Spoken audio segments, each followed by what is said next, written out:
Thalassaemia का आलमी दिन एक मनाया जाता है। 8 मई को थैलेसीमिया के हवाले से मंसूब किया जाता है। इसी हवाले से आज हम मौजूद हैं अलीज़ेब फाउंडेशन में। इसमें 95% जो है कज़न मैरिज के केसेस होते हैं और 5% कुदरती कुछ म्यूटेशंस ऐसी आ जाती हैं कि पेरेंट्स दोनों ठीक हैं लेकिन अल्लाह की तरफ से बच्चा थैलेसीमिया का शिकार हो गया, उसके जीन्स गड़बड़ हो गए, तो वो भी तकरीबन 5% पेशेंट देखने में आ रहे हैं। क्योंकि ये इस वजह से आ रहे हैं कि अब अवेयरनेस ज़्यादा, लोग टेस्ट ज़्यादा करवा रहे हैं। जैसे जैसे ये अवेयरनेस और बढ़ेगी तो ये हो सकता है कि हम ये कज़न मैरिज की तरफ से निकल के वैसे ही इसको कहें कि ये हेरिडिटी डिसऑर्डर है। फीमेल को ज़्यादा सर्वाइव करना पड़ता है, इस तरह की भी कोई क्लासिफिकेशंस हैं? नहीं, इसमें कोई क्लासिफिकेशन नहीं है। इसमें मेल हो या फीमेल हो, वो कुदरतन जो जिसको भी होगा उसको तो हम ट्रीट करेंगे। हमारे पास मेल भी हैं, फीमेल भी हैं और ऑलमोस्ट तकरीबन 50-50 रेशो जा रही है। अस्सलाम वालेकुम, मैं हूं आपकी मेज़बान अरूज मलिक। आप देख रहे हैं टीवी टुडे। व्यूअर्स, अगर 8 मई की बात की जाए तो इसमें थैलेसीमिया का आलमी दिन एक मनाया जाता है। 8 मई को थैलेसीमिया के हवाले से मंसूब किया जाता है। इसी हवाले से आज हम मौजूद हैं अलीज़ेब फाउंडेशन में, जिसकी बुनियाद रखी मोहम्मद अली और ज़ेबा ने, जिसकी खिदमात अब अंजाम दे रहे हैं शाहिद जैदी साहब। तो ये है स्पेसिफ़िक जो थैलेसीमिया के पेशेंट हैं उनको ये डील करते हैं, उनको ये खिदमात अंजाम देते हैं फ्री ऑफ कॉस्ट। इसी हवाले से हम बात करेंगे। हमारे साथ मौजूद हैं डॉक्टर कादिर इकबाल साहब। आइए उनसे बात करते हैं, जानते हैं कि थैलेसीमिया किस किस एज में पाया जाता है, ये क्यों हो जाती है बीमारी, इसके इलाज किए हैं, और क्योंकि अब गर्मी बहुत ज़्यादा पड़ रही है तो गर्मी में ये बच्चे या जिन लोगों में भी पाया जाता है, जिस एज ग्रुप में ये पाया जाता है, वो सर्वाइव कैसे करते हैं? अस्सलाम वालेकुम। वालेकुम सलाम जी। ये थैलेसीमिया एक हेरिडिटी डिसऑर्डर है ब्लड का, जिसमें कि आरबीसीज जो है हीमोग्लोबिन प्रोड्यूस नहीं करते या हीमोग्लोबिन समझने के इनमें नहीं बनती और इनको आर्टिफिशियली हम बाहर से हीमोग्लोबिन के लिए ब्लड ट्रांसफ्यूजन मुतवातर देते हैं। इसकी 3 इकसाम हैं, माइनर, मेजर और इंटरमीडिएट। जो मेजर है उसमें तो रिपीटेड ब्लड लगते हैं आफ्टर 8 और 10 डेज़। इंटरमीडिएट में ये वक्फा थोड़ा सा ज़्यादा आ जाता है, अबाउट 1.5 मंथ। और जो माइनर है उसमें जैसे इनकी एचपी कम होती है, 6 to 7 पे जाती है, तो हमें इनको ब्लड ट्रांसफ्यूज करना पड़ता है। बेसिकली ये एक क्रोमोसोमल डिसऑर्डर है जो पेरेंट्स से बच्चे में विरासत में मिलता है। और इसमें यही होता है कि शुरू से ही बच्चे को कुछ अलामात ऐसी आती हैं जिसमें रिपीटेड उसको कंसल्टेशन की ज़रूरत पड़ती है, और जब वो मुतवातर एनीमिक नज़र आता है तो फिर उसका एक पर्टिकुलर टेस्ट HB इलेक्ट्रोफोरेसिस हमें करवाना पड़ता है। ऐसी कौन सी अलामात जो हैं वो जाहिर होती हैं और किन पेरेंट्स में कि क्या एक कोई अरेंज उसमें जो हमारे रिश्तेदारों में शादी हो जाती है, कज़न मैरिज का ये एक मसला आता है सामने, क्या मसाइल क्या आते हैं कि किन बच्चों को ये सर्वाइव करना पड़ता है? इसमें मोस्टली तो कज़न मैरिज इन्वॉल्व है। इसमें दोनों तरफ से चूँकि जीन बच्चे को विरासत में मिलते हैं, तो इसलिए अगर एक भी बंदा इसमें कैरियर है तो बच्चे का चांस बन जाता है। इसमें मोस्टली ये होता है कि अगर पहला बच्चा आपका सही है तो नेक्स्ट फिर हो सकता है कि ये कुदरतन उसमें कोई ना कोई माइनर या मेजर आ जाए, क्योंकि अगर एक बंदा इसमें इन्फेक्टेड है, अगर दोनों इन्फेक्टेड हैं फिर तो इसमें तकरीबन 80% चांसेस हैं कि इसमें एक बच्चा ज़रूर इन्फेक्टेड आएगा इन 4 बेबीज़।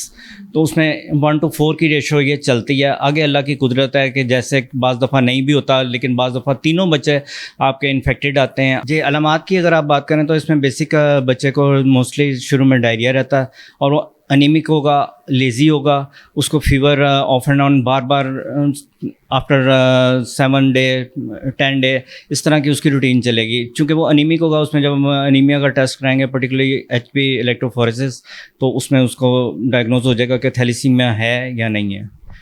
ये सिर्फ बच्चों में ही होता है या किस एज ग्रुप में ये बीमारी पाई जाती है? जी, एज ग्रुप तो ये इन्फेंट से ये बच्चा इन्फेक्टेड ही आता है। चूँकि हेरिडिटी इसमें इन्वॉल्व है तो बच्चा पैदाइशी ही ये विरासत में लेके आता है। तो इसमें एज ग्रुप के बच्चे छोटे ही होते हैं, वो तो थ्रू आउट उनको फिर ये ट्रीटमेंट उनकी यही है कि इनको रिपीटेडली ब्लड ट्रांसफ्यूजन दी जाए। जैसे उनका थैलेसीमिया डायग्नोज होता है, मेजर है, माइनर है या कैरियर है, जैसे भी उनका डायग्नोज होता है। आपने बताया कि कज़न मैरिज में ये रेशो बहुत ज़्यादा आती है, तो क्या उनको ये अलामत ज़ाहिर ही नहीं होते सारी ज़िंदगी और बात शादी तक पहुंच जाती है, फिर बच्चे आगे से सर्वाइव करते हैं? ऐसा कैसे मुमकिन है कि उनको अलामत ही नहीं ज़ाहिर होती? जी, कैरियर की अलामात बहुत कम होती हैं, रेयर होती हैं, चूँकि यहाँ इतना कोई फैसिलिटीज़ नहीं है, यहाँ लोग इग्नोर करते रहते हैं, वो विदाउट एनी कंफर्मेशन मैरिज के प्रोसेस से गुजर जाते हैं। फिर जब बेबीज़ आते हैं तब उनको पता लगता है कि नहीं, ये तो बेबी में अब कोई अलामात ऐसी हैं जो डायग्नोस करवानी चाहिए। वो जब फिर डायग्नोसिस की तरफ जाते हैं, और इसमें चूँकि रूरल एरिया ज़्यादा इन्वॉल्व हैं, वहाँ फैसिलिटीज़ कम हैं, तो वो रिलक्टेंट रहते हैं कि कोई हम मेजर स्टेप लें। इस वजह से ये रेशो ज़्यादा बढ़ती जाती है, और अमूमन इसमें छोटा ग्रुप ज़्यादा इन्वॉल्व है। इन्फेंट्स से लेके चिल्ड्रन जो हैं वो ज़्यादा शुरू में हमारे पास आते हैं, लेट स्टेजेस पे तो फिर बहुत रेयर चीज़ रह जाती है। अगर इसकी मेडिकेशन की बात की जाए तो क्या इसमें सिर्फ ब्लड ही चेंज होता है, ब्लड ही उनको हर सेशन में लगता है, या कोई मेडिकेशन भी होती है? जी, इसमें रिपीटेड ट्रांसफ्यूजन के साथ हम इनका चिलेशन भी करते हैं। चिलेशन मीन के जो इनका एक्स्ट्रा सेलुलर आयरन है उसको हम रिमूव करते हैं, थ्रू मेडिसिन करते हैं, उसमें इंजेक्शंस, कैप्सूल, जैसे बच्चे को जो दवाई सूट करे वो हम प्रोवाइड करते हैं। और उनका यही होता है कि फिर अगर इससे भी बात ना बने तो बाज़ दफ़ा हमें मेजर स्टेप में उनकी स्प्लीनेक्टमी भी करनी पड़ती है, स्प्लीन भी निकालनी पड़ती है। तो ये सारे फिर स्टेप वाइज हम उसको जैसे जैसे ट्रीटमेंट देते हैं वो साथ साथ चलते जाते हैं। अच्छा, वाइट ब्लड सेल किन को लगते हैं, वो कौन से पेशेंट होते हैं? जी, वाइट ब्लड सेल हीमोफीलिया एक डिसऑर्डर है ब्लड का, ये भी हेरिडिटी में आता है। इसमें ब्लड के 13 फैक्टर होते हैं, 13 फैक्टर्स हैं इन्वॉल्व, जिसमें ब्लड क्लॉटिंग के 7, 8 और 9 ये मेजर रोल करते हैं। 8 और 9 तो मेजर हैं, तो अगर उनमें ये फैक्टर्स कम रह जाएं तो वो फिर ब्लड क्लॉटिंग का मसला बनता है। तो इस वजह से वो ब्लड क्लॉट नहीं करेगा। अगर कोई इंजरी आ जाए उसमें हमें आर्टिफिशियली इनको फिर बाहर से वाइट ब्लड सेल देने पड़ते हैं। जो कैरियर्स होते हैं या जो पेशेंट्स होते हैं, क्या सारी ज़िंदगी उनका यही ट्रीटमेंट रहता है, या कोई बिल्कुल सेहतयाब हो जाते हैं, या क्या सर्वाइव कर सकते हैं लाइफ टाइम? जी, देखें, ज़िंदगी मौत तो अल्लाह ताला के हाथ में है। मैं तो हमेशा यही कहता हूँ कि अल्लाह ताला के हाथ में है। दूसरी बात ये है कि सर्वाइवल रेट इनका, जैसे आप उनको फैसिलिटीज़ देंगे ट्रांसफ्यूजन की, उनकी इम्प्रूवमेंट इसी में ही है कि इनका एचपी मेंटेन रहे, और जो दूसरे सेकेंडरी इनके साथ चीज़ें चल रही हैं वो उनको भी मेंटेन किया जाए। अगर कोई वायरल इन्फेक्शन है उनको कंट्रोल किया जाए। अगर ये चीज़ें इनकी कंट्रोल रहें तो इनका सर्वाइवल रेट बहुत अच्छा रहता है।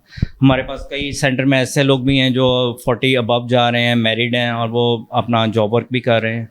अच्छा, जो 40+ हैं और मैरिड हैं, अब वो जॉब भी कर रहे हैं और मैरिड भी हैं, उनके बच्चों में भी ये चीज़ पाई जाती है? जी, बच्चों के लिए एक CVS टेस्ट होता है, वो हम उनको एडवाइस कर देते हैं जब आपकी प्रेगनेंसी अर्ली स्टेजेस पे हो, जिसमें तकरीबन 3 माह की प्रेगनेंसी को आप CVS टेस्ट एक एडवाइस करते हैं कि आप ड्यूरिंग प्रेगनेंसी पहले ये करवा लें।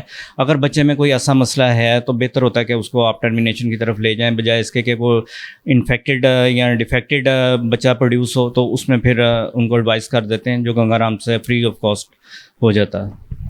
लेकिन इसकी रेशो कज़न मैरिज में ही क्यों ज़्यादा है? इसमें बेसिकली मैंने आपको बताया कि ये हेरिडिटी में आती है और क्रोमोसोमल डिसऑर्डर है। अगर दोनों तरफ से क्रोमोसोम आपके डिस्टर्ब आ रहे हैं तो डेफिनेटली जो आपका बेबी है वो इन्फेक्टेड तो होगा। सारा ये चूँकि जीन्स का मसला है, जीन्स आपके क्रोमोसोम्स इनकी वजह से फिर आपको हेरिडिटी में ये बच्चा जो लेके आएगा, दोनों तरफ से ख़राबी, वो फिर आप ज़ाहिर है उसी में ही आएगी। अभी जिन पेशेंट्स का आप इलाज कर रहे हैं, क्या उनमें मेजर रीज़न यही है कि कज़न मैरिज हुई हुई है?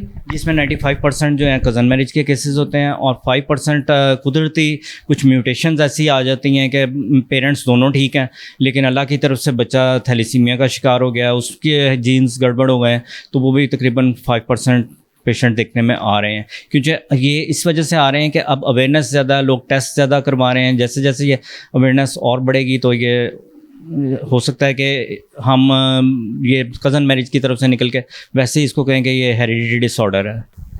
अगर टेस्ट वगैरह करवा लेते हैं इनिशियली स्टेज पे ही, तो क्या इसका फिर ट्रीटमेंट पॉसिबल है, या ये सिर्फ ब्लड ही लगता है? जी, इसमें बेसिक ब्लड ही चाहिए इन्हें। इनकी ट्रांसफ्यूजन, रिपीटेड ट्रांसफ्यूजन होती है। बाकी सेकेंडरी में आपका इनका मेंटेन करने के लिए कि इनका जो एक्स्ट्रा सेलुलर आयरन है वो हम कंट्रोल रखें, बढ़े नहीं, उससे बहुत सारी प्रॉब्लम्स आती हैं। स्प्लीन बढ़ना शुरू कर देती है, स्प्लीन बढ़ेगी तो लिवर इफेक्ट होगा, लिवर इफेक्ट होगा तो हम किसी ट्रीटमेंट के काबिल भी नहीं रहेंगे।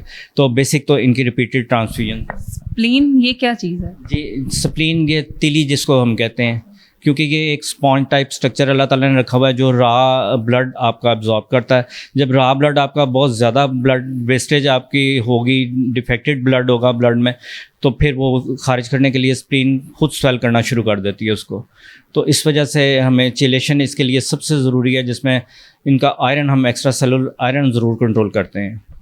अभी आपके पास पेशेंट्स में क्या रेशो, बच्चियां ज़्यादा हैं, बच्चे ज़्यादा हैं? क्या इस तरह भी होता है कि मेल फीमेल को ज़्यादा सर्वाइव करना पड़ता है? इस तरह की भी कोई क्लासिफिकेशंस हैं? नहीं, इसमें कोई क्लासिफिकेशन नहीं है। इसमें मेल हो या फीमेल हो, वो कुदरतन जो जिसको भी होगा उसको तो हम ट्रीट करेंगे। हमारे पास मेल भी हैं, फीमेल भी हैं, और ऑलमोस्ट तकरीबन 50-50 रेशो जा रही है। तो अलीज़िया फाउंडेशन में कितने बच्चों का आप मंथली या डेली बेसिस पे इलाज कर लेते हैं, और क्या सब इलाज जो है वो अप टू द मार्क है? जी, हमारा यहाँ डेली बेसिस पे बच्चे हमारे पास 10 to 15 डेली आते हैं। ये डिपेंड करता है कि आपके पास ब्लड अवेलेबिलिटी कितनी है। जैसे जैसे हमारे पास ब्लड आता है उसी रेशो से जिसको ज़रूरत पहले होती है हम उसको प्रेफरेंस देते हैं। जिसको ज़रा देखते हैं कि इसकी एचपी अभी थोड़ी देर सर्वाइव कर सकती है तो उसको फिर हम ज़रा बैक पे ले जाते हैं। जिनकी एचपी बिल्कुल डाउन हो और उनको हमें पता हो कि इसको सर्वाइव करने में मुश्किल होगी, उसको हम पहले बुला लेते हैं। ब्लड की किल्लत नहीं हो जाती है? इतना ब्लड कहाँ से आ जाता है? जी, ब्लड की बहुत ज़्यादा किल्लत, शॉर्टेज तब होती है जैसे रमज़ान गुजरा, उसमें हमारे पास ब्लड की बहुत शॉर्टेज होती है। और अब आगे छुट्टियां आ जाएंगी यूनिवर्सिटी में, स्कूलों में, मेन सोर्स तो हमारा यही है।